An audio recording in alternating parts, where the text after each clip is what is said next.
Hey, Lee Robinson here at American Sentinel Canine. Appreciate y'all tuning in.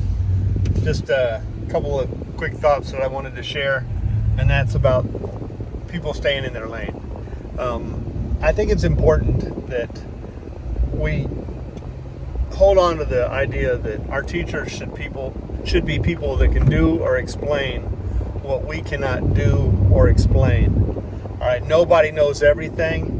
But one of the things that we noticed on the internet, on whether it be YouTube, TikTok, Instagram, Snapchat, Twitter, Facebook, whatever the platform may be, various dog blogs and whatnot, people are a lot of times giving advice on something that they know maybe this much about, and they present themselves as an expert.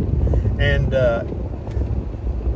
it's important that we realize that you don't know the credentials, education, or experience of a lot of these people that are online. I don't know the experience of a lot of these people online. So when I'm looking for an answer to a question, I almost never post my question on Facebook or in a YouTube video or a TikTok. Why? Because I don't know the qualifications of the answers of the people that are going to provide answers. Instead, what I do when I'm looking for information is I seek out people that are professionals in their industry. And so that's why you don't see me do a lot of questions and polls and things like that online, because who cares what the majority of the population thinks? I want to know what the experts think, right?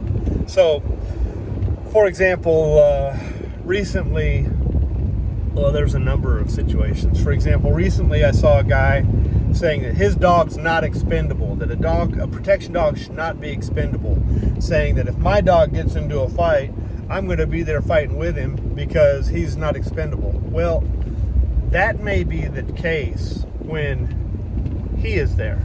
But what about if it's his child? What about if it's his wife? Is the dog still not expendable? Do you still expect your child to fight with the dog, to fight the kidnapper? Or do you want your child to just run away?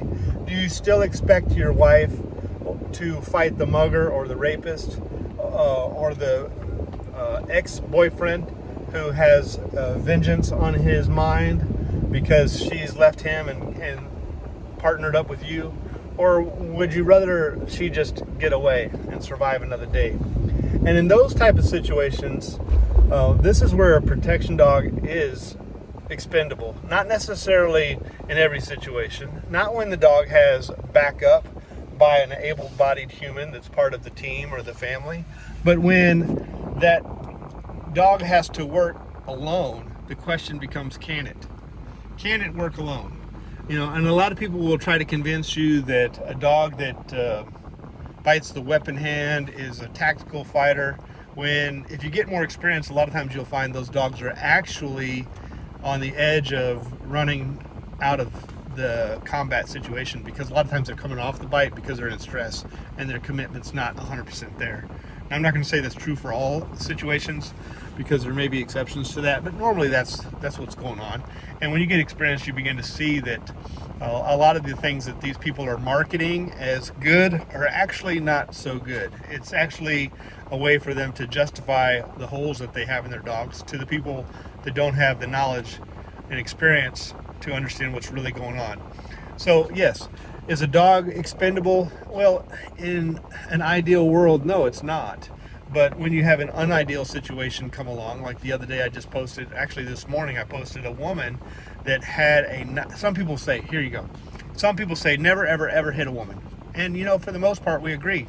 But there was a video of a woman that had a knife that she was actually trying to stab little children in the eyeballs. Okay, this is on a video. I've got it on video. She tries to stab this little boy in the eyes, and the mother pulls the child away, and then she tries to go back to that child, but then redirects to a little girl to stab her in the eyes, and the father pulls that child away. So in a situation like that, when where the world is not ideal, while yes, in an ideal world, a dog is not expendable, and in an ideal world, you'll never hit a woman or a lady, but the world is not always ideal. And if somebody's trying to stab my child, an 8-year-old child or 9-year-old child in the eyes, and then it's an adult that's doing it. I mean, even if it's a teenager, even if it's a child, I'm going to intervene and want my child to get away. I want my child to run for safety. Now, if I'm not there, I want my child to run for safety and the dog to engage. You might think, well, are you saying you would want your dog to engage a female that's a... Yeah, if she's attacking my child, you're darn right I would. All right. So these one-liner advice, bits of advice that you get from people need to stay in their lane. A really nice guy, really nice guy, qualified trainer. He and I had a disagreement about something here recently because I said off, and he's like, why are you saying off? The dog's not on anything, actually. And if he watches this video, he understands now that my perspective is for combative situations, I have basically 2 commands besides obedience. One of them is to guard and the other is to off. Off doesn't just mean let go. It means disengage.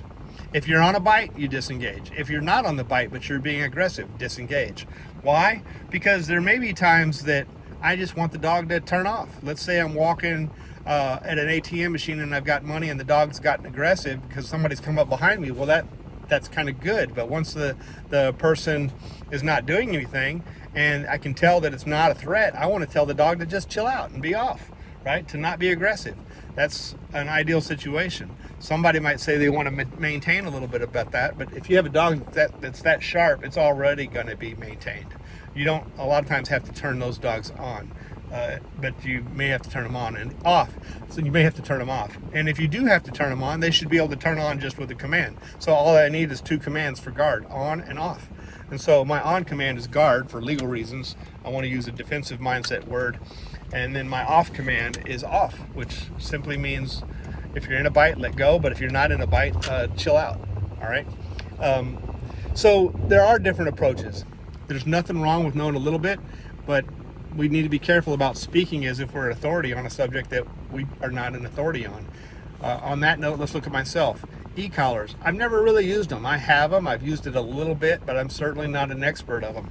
I understand that they work on the aspects of positive punishment and negative reinforcement. That's basically all they are to me. Now, other people may be able to get them into other quadrants of operant conditioning based on their methodology of using the e-collar. But for me, it's kind of positive punishment when you turn it on, negative reinforcement at best when you turn it off.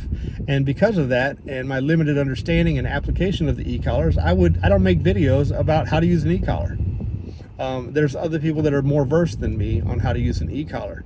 That's actually one area of my training that I would actually like to get more information on. So, maybe I would reach out to Larry, what's his name? It begins with a K. His last name, I can't think of it right now. Or maybe Michael Ellis, or maybe Ivan Balabanov, or someone like that to expand my knowledge on those subjects. But because I do understand the basics of it, and I could pull off a video and talk about e-collars and talk about how they're positive punishment and how they can be used for negative reinforcement and how through various aspects of